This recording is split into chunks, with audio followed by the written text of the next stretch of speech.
સુરતના પુણા વિસ્તારમાંથી સગીર વયની બાળકીને અપહરણ કરી લઈ જનાર આરોપીને પુણા પોલીસે રાજસ્થાનથી ઝડપી પાડીને પ્રશંસનીય કામગીરી બજાવી છે.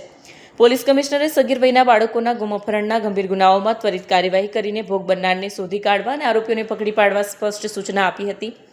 આ અંતર્ગત જય યોગેશ્વર સોસાયટી, સીતાનગર ચોક, પુણા ગામ ખાતેથી એક સગીરા બાળકીના અપહરણની ફરિયાદ પુણા પોલીસ સ્ટેશનમાં નોંધાઈ હતી. ફરિયાદના આધારે ગુનો નોંધીને તપાસ હાથ ધરવામાં આવી હતી.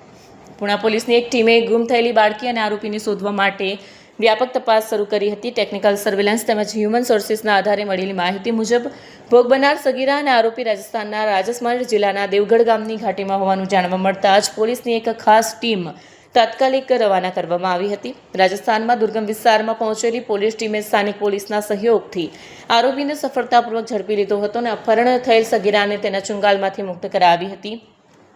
આરોપીની ધરપકડ કરીને તેની સામે કાયદેસરની કાર્યવાહી હાથ ધરવામાં આવી છે.